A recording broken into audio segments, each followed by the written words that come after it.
Imagine being on the phone with your son for 47 minutes. You can hear him breathing, walking, describing what he sees. Then suddenly he screams 2 words, and the line goes dead. He's never seen again. No body, no evidence, nothing. Tonight, we're diving into one of the most chilling disappearances in American history. A case so strange, some people believe it wasn't even human. May 13th, 2008. Marshall, Minnesota. 19-year-old Brandon Swanson had every reason to celebrate. He'd just finished his first year studying wind turbine technology at Minnesota West Community and Technical College. School was out, summer was here, and his friends were throwing parties to mark the occasion. Brandon wasn't a troublemaker. By all accounts, he was responsible, intelligent, and well-liked. His parents, Brian and Annette, described him as the kind of son who always checked in, who made good decisions. He was excited about his future in renewable energy and had plans for the fall semester. That evening, Brandon attended end-of-semester celebrations with friends in Canby, Minnesota. Friends who saw him said he had a few drinks, maybe a shot of whiskey, but nobody thought he was drunk. He seemed completely normal when he left around midnight to head home to Marshall. The drive should have taken about 30 minutes. Highway 68 was a straight shot. But for reasons nobody understands, Brandon took the back roads that night instead of the main highway. Around 12:30 in the night, Brandon's green Chevy Lumina slid off a gravel road and landed in a ditch. The car was high-centered, stuck with the wheels off the ground, but there was no damage. Brandon wasn't hurt, just stuck. At approximately 1:45 a.m., he called his parents for help. "I went into a ditch," Brandon told them calmly.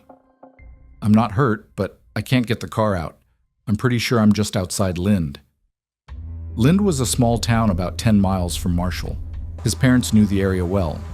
Brian and Annette immediately got into their pickup truck and started driving, staying on the phone with their son the whole time. "We're heading toward Lind now," Brian told him.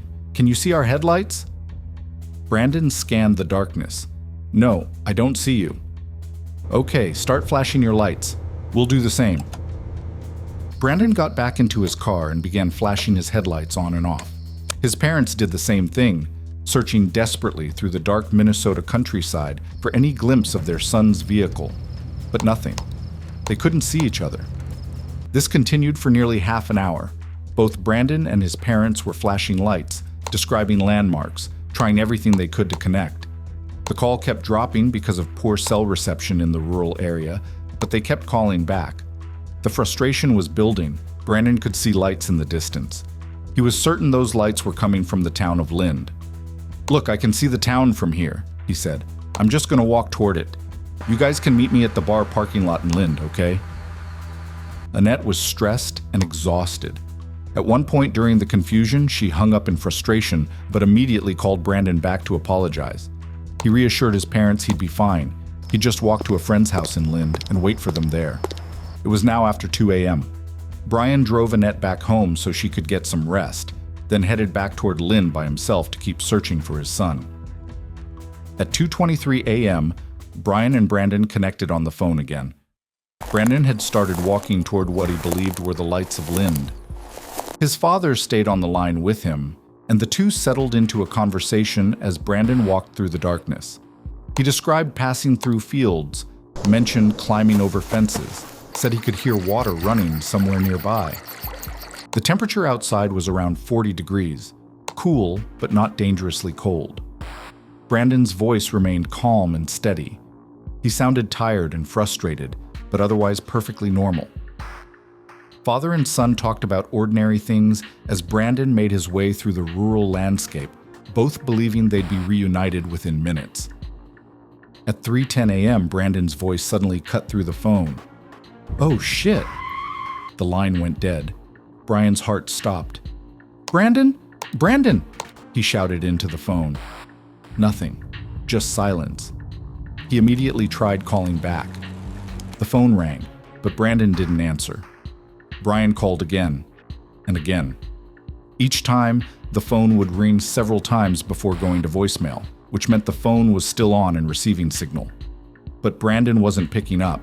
Brian drove around frantically, calling his son's name into the darkness, trying every road he could think of near Lind. Where could he be? What had happened in that split second? Brian would later say he thought he'd heard his son slip, maybe on gravel or near the water Brandon had mentioned hearing. Maybe he dropped his phone. Maybe he was hurt and couldn't reach it. But Brandon never called back. Annette joined the search, and together the parents spent the next few hours driving every back road they could find, calling Brandon's phone over and over. They contacted Brandon's friends, desperately asking if anyone had heard from him. Nobody had. At 6:30 a.m., as the sun began to rise over the Minnesota farmland, Brian and Annette reported their son missing to the Lind Police Department. The response they got was infuriating. The police told them it wasn't unusual for a 19-year-old to stay out all night after the last day of college. One officer actually told Annette that Brandon had a right to be missing. They suggested waiting to see if he showed up. After all, he was an adult. Maybe he'd just decided to crash at a friend's place. Annette was livid. "I'm his mother," she said. "I know my son. Something is horribly wrong." But the police didn't share her sense of urgency. It took hours before they finally agreed to start searching. By then, the crucial early morning hours had slipped away. When officers did begin looking, they searched Lind and the surrounding areas based on what Brandon had told his parents. They found absolutely nothing. No sign of Brandon, no sign of his car. That's when investigators decided to pull Brandon's cell phone records. What they discovered made everyone's blood run cold. Brandon's phone had been pinging off a cell tower near the town of Porter, not Lind. The location data showed he'd been somewhere along Highway 68, in the area between Canby and Porter. Porter was 25 miles away from Lind, 25 miles in the complete opposite direction. Brandon had been massively disoriented. Whatever lights he'd been walking toward, they weren't coming from Lind. They couldn't have been. At around 12:30 p.m., nearly 9 hours after Brandon's final words, searchers finally located his green Chevy Lumina. The car was stuck in a ditch off a gravel road, about 1 mile north of Highway 68, right on the border between Lincoln and Yellow Medicine counties. It was positioned on a slight incline with the wheels hanging off the ground, exactly as Brandon had described to his parents. There was no visible damage to the vehicle, no signs of a struggle. His glasses, which he needed because he was legally blind in his left eye, were sitting inside the car. But Brandon wasn't there. Within hours of finding Brandon's abandoned car, one of the largest search operations in Minnesota history was underway. Hundreds of volunteers flooded the area. Search and rescue teams arrived from multiple counties. Helicopters swept overhead, while ground crews combed through fields and farmland. Everyone was desperately hoping to find Brandon alive, maybe injured somewhere, unable to call for help. The Lyon County Sheriff's Department brought in bloodhounds to track Brandon's scent. These weren't just any search dogs. These were highly trained cadaver dogs from South Dakota, specialists in tracking human scent over long distances. The dogs immediately picked up Brandon's trail. They followed his scent from the car, through fields, along gravel roads, moving steadily in a specific direction. The handlers watched as the dogs traced a path that stretched for 3 miles, weaving through farmland and across rural terrain. Brandon had clearly walked a significant distance from his vehicle. Then the dogs led searchers to the Yellow Medicine River. The scent trail ended at the water's edge. The river was running high that morning. Spring melt had swollen it to dangerous levels.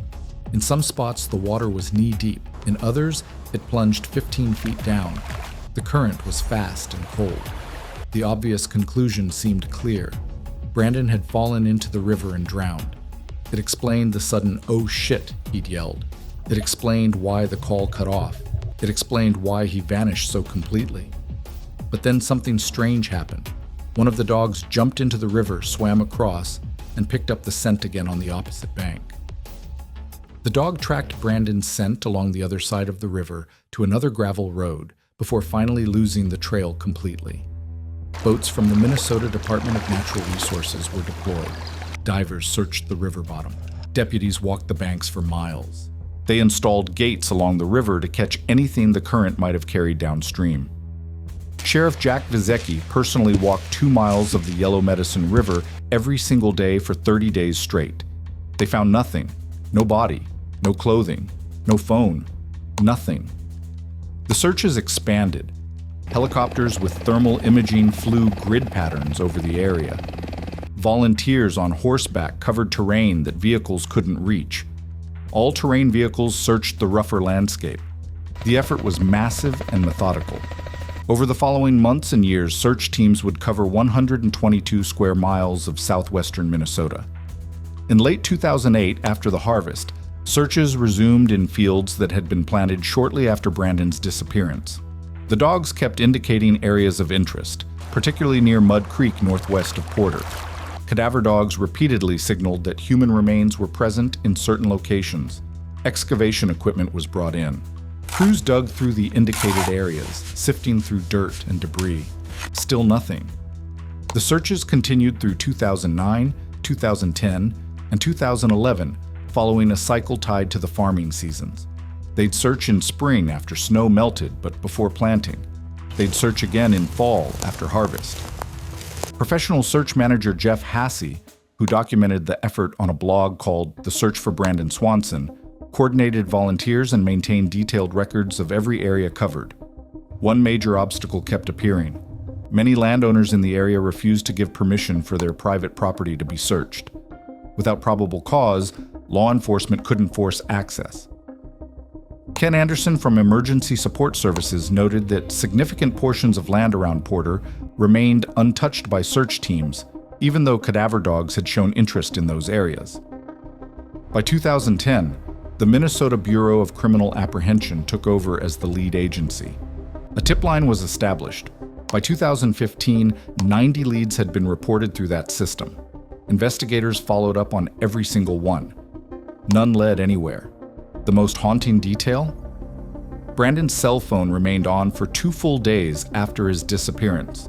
When family and friends called, the phone would ring multiple times before going to voicemail.